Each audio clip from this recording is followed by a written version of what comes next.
jour, j'ai pris Dieu. Ceux qui étaient là vendredi, ils ont partagé un peu mon sujet. J'ai voulu leur communiquer ça indirectement parce que je ne connais pas le fait comment ils prient. J'ai dit, moi en ce moment, j'ai pris Dieu pour savoir qui est la personne qui marche avec mon âme. Qui marche avec ton âme? Tu crois que les rêves que tu fais, c'est le fait du hasard? Il y a quelqu'un qui a le contrôle de ton âme. Un homme fort, depuis peut-être des années, tu ne te rends pas compte, mais tu pries. Mais tu ne pries pas de la bonne manière. Et en toi, il faut reconnaître que tous nous sommes des pécheurs. Et le péché en lui-même, il est loin de Dieu de nous. La Bible déclare que la main de Dieu n'est pas courte pour nous secourir, mais ce sont nos péchés qui font la séparation entre nous et Dieu. Quand il reconnaîtra que tu n'es qu'un pauvre pécheur et que tu feras appel à ces dieux-là, il viendra siéger dans ta vie avec absolue. Il va combattre tout ce qui se compte te combattre. Amen. Et il va te révéler des choses. Lorsque tu lui demanderas, Seigneur, montre-moi qui marche avec moi, qui a le contrôle de mon identité, qui m'a emprisonné, qui a volé quelque chose de moi. Je te le dis au nom de Jésus-Christ.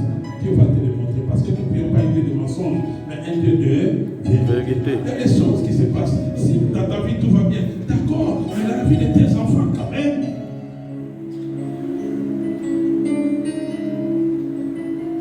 Dans la vie de tes frères et sœurs quand même. Dans la vie de ta famille quand même. Tu vois, il y a des choses qui ne vont pas. Les garçons qui sont là à longueur de journée à boire le vin. Les femmes à boire le vin. L'impudicité. Toutes ces choses. Lorsqu'ils se mettent à parler, ce sont des choses du monde, la mode de toutes ces choses que certains influencent. Tu vois qu'ils tombent même là, il y a un problème. Et quand même tu auras même 100 000 toutefois, tout de suite, ton idée c'est courir dans les magasins. Pas l'idée même d'investir les petites sommes. C'est que tu as le sérieux problème. C'est le monde qui te dirige, c'est pas toi qui dirige le monde. Là tu as des problèmes, mon frère. C'est des gens pour lesquels tu vas te lever. Tu ne peux pas te mettre à faire des économies pour dire que pour aller acheter des habits. Ou des économies toute une semaine pour aller en boîte de nuit avec les copines. Tu n'as jamais fait des économies pour acheter même une Bible.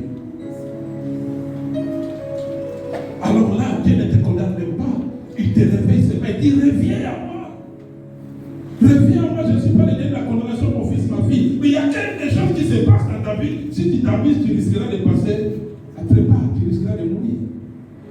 La vraie mort est la rage. C'est la mort spirituelle. Beaucoup vous le voyez dans les églises, ils sont déjà morts spirituellement. Ce n'est que la coque qui marche. Et tu vas toucher comme ça la personne tombe. Et dans les coques qui marchent vite, là, la bouche qui a l'orgueil qui a dans la cité là, tu peux tuer quelqu'un. Parce que c'est ta vie. Amen. Amen. Et raisonnement dedans, il n'y a pas d'esprit. Donc faisons très très attention. On n'a que 2 mois pour arriver à la fin de l'année. Parce que si on dit, comme dans les autres églises, je dis un jeûne de 30 jours, je connais les centres de la GT, il y aura peut-être une seule personne qui va le faire.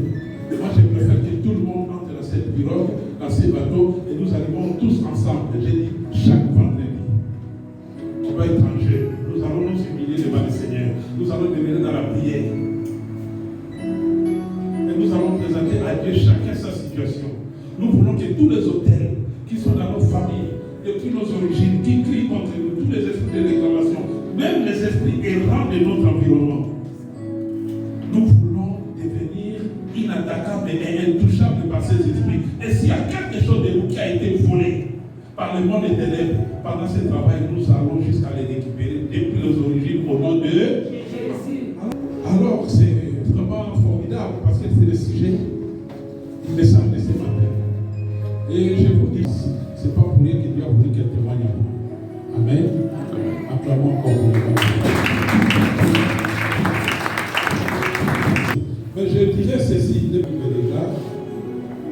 Deutéronome chapitre 28, au verset 1er, la Bible dit: si tu obéis à la voix de l'Éternel ton Dieu, oui, en observant et en mettant en pratique tous ces commandements, oui, que je te prescris aujourd'hui, oui, l'Éternel ton Dieu te donnera la supériorité sur toutes les nations de la terre.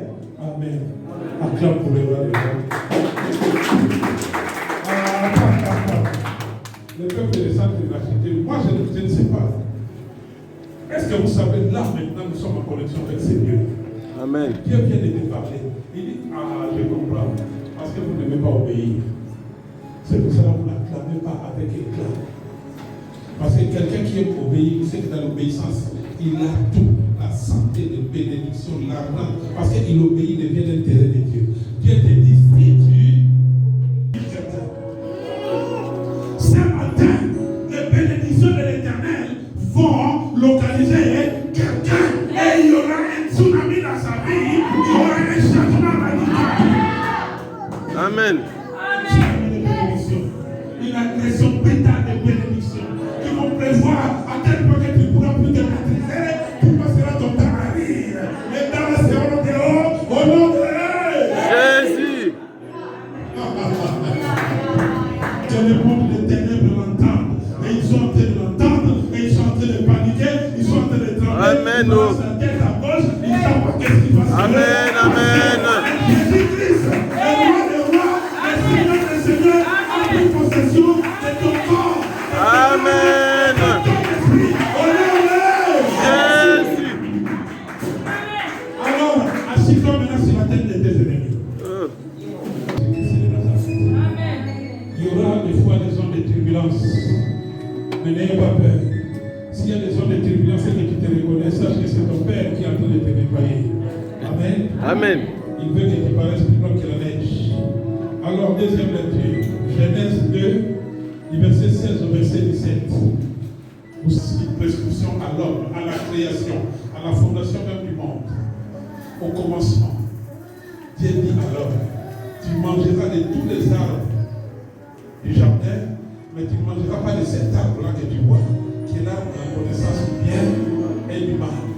Mais je te préviens aussi, si tu n'obéis pas, les jours que tu vas manger de cet arbre, qu'est-ce qui va se passer? Tu mourras. Tu mourras. Dieu n'avait pas créé l'homme au début pour que l'homme meure. Est-ce que quelqu'un est avec moi? Amen. Amen. Il a dit les jours que tu vas manger, c'est ces jours-là que tu vas mourir. Donc dans le plan parfait de Dieu, Dieu n'avait pas créé l'homme pour qu'il meure. Amen.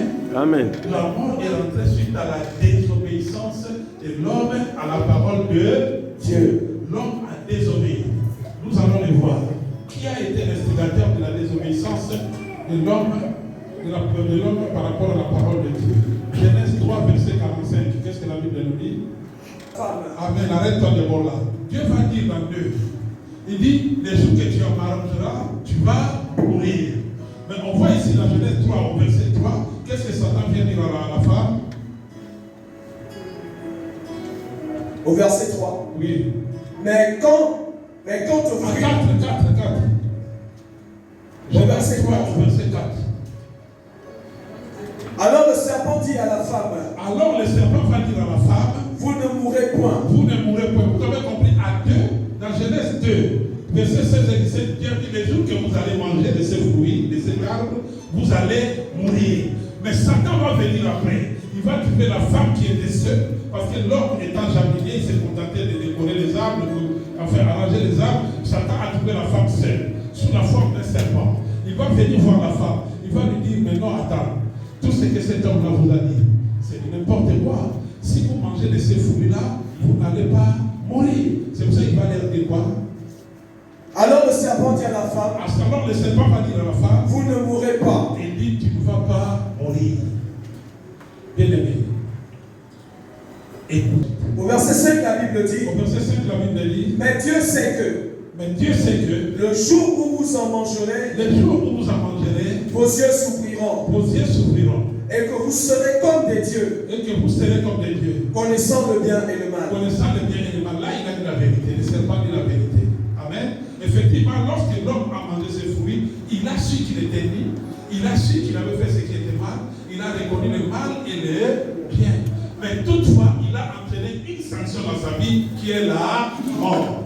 C'est l'île de la mort. Amen. Amen. Donc, nous, en tant qu'enfants de Dieu, nous devons, n'est-ce pas, fermer nos oreilles à écouter le monde qui vient nous influencer, à ne pas suivre les choses de ce monde, à ne pas suivre la voie de l'ennemi. Alléluia. C'est pour cela que nous demandons à Dieu d'ouvrir nos oreilles spirituelles, qu'il fasse tomber les bouchons qui nous empêchent d'écouter sa voix, et qu'il puisse, n'est-ce pas, nous ouvrir les yeux afin que nous puissions voir ce que l'ennemi fait que nous puissions voir. C'est ça le combat de l'enfant de Dieu. Et tant que tu as la chair, si c'est un bien-aimé, ce combat-là, sans avoir fait appel au Seigneur, tu pourras pas gagner ces combats. Alléluia. Tu vas te retrouver comme les autres. Sans faire appel au Seigneur en esprit et en vérité. C'est-à-dire, matin tu pries, midi tu pries. Quand tu marches même comme il a dit, prier sans cesse en esprit, tu pries. Tu ne pourras pas tendre ta main vers l'iniquité. C'est impossible. Tu es tombé parce que tu as été distrait quelque part. Oh, Dieu savait que les autres qui vont manger, ils vont mourir. Et la sanction est entrée. Amen. C'est pour cela que dans la Bible, nous voyons, la Bible nous dit que l'obéissance vaut mieux que le sacrifice. Je peux prendre de tout le bien du monde. Tant que je mène une vie comme je veux, tant que je fais comme le monde fait, et que je prétends suivre des services, publier même les choses de Dieu, les versets, tout ça, c'est bien. Mais ta vie est conforme à ça. Non, ça te sert à Rien. Tu es ce qu'on appelle une cymbale qui fait du Bruit. Autant de te taire, entrer dans le lieu secret et te repentir et mettre ta vie en conformité avec Dieu.